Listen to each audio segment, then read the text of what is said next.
దోస్తులందరికీ నమస్తే. అందరు ఎట్లున్నారు? మంచిగా ఉన్నారా? నేను ఈరోజు జున్ను వేస్తున్నా అండి. దానికి కావాల్సిన పదార్థాలు సిద్ధం చేసుకుని ఉంచుకున్నా.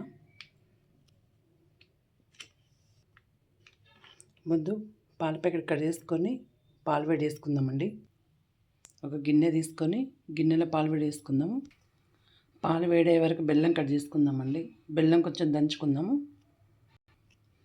ఈ జున్ను అంటే మాకు చాలా ఇష్టం అండి. అందుకే మాకు పాలు పోసే అంకుల్ దగ్గర ఆర్డర్ పెట్టుకున్నామండి. లీటర్ పాలు, ఆవు పాలు, జున్ను పాలు, బెల్లం, చక్కెర రెండు కలిపి వేసుకుందామండి. ఎందుకంటే ఆవు పాలు కదా, కొంచెం స్మెల్ వస్తాయి. అలాగే యాలకులు, ఇవన్నీ ఒకసారి దంచుకుందాం.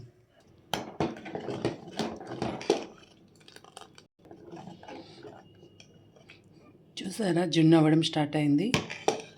ఇంకా కొంచెం అయినాక చక్కెర బెల్లం కలిపి వేసుకుందాం. మంచిగా అయిందండి. చక్కెర వేసుకుందాం ఇప్పుడు. అలాగే కొంచెం బెల్లం. ఇప్పుడు కొంచెం వీటిని రెండు మంచిగా మిక్స్ చేద్దాం కరిగేరాక.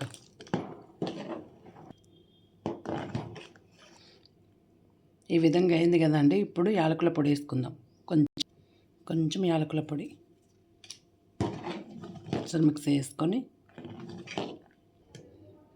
ఇంతే అండి, జున్ను రెడీ అయిపోయింది. మా తెలంగాణ సైడ్ జున్ను ఇట్లనే చేసుకుంటారు. మా తెలంగాణ సైడు సంవత్సరానికి ఒక్కసారి దొరికే జున్ను అంటే మాకు చాలా ఇష్టం అండి. ఈ విధంగా వేసుకుంటే చాలా టేస్టీగా ఉంటుంది, చాలా రుచిగా ఉంటుందండి.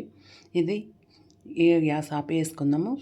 రూమ్ టెంపరేచర్కి వచ్చినాక తినాలండి. చాలా బాగుంటుంది. అది ఫ్రిడ్జ్లో పెట్టుకున్నా కూడా బాగుంటుంది. కానీ వెనకటి రోజులలో ఫ్రిడ్జ్ ఉండేది కాదు కదండి. రూమ్ టెంపరేచర్కి వచ్చినాకనే తినేవారు. మేము కూడా అలాగే తింటాము. ఫ్రిడ్జ్లో పెట్టుకొని కూడా తింటాము, కానీ ఇట్లా తింటేనే బాగుంటుంది. అలాగని ఈ జున్ను ఎక్కువ తిన్నా కూడా అరగదండి, కడుపు నొప్పి లేస్తుంది. ఒక్కసారి తింటే 6 నెలల దాకా అరగదని చెప్పేవాడండి మా డాడీ.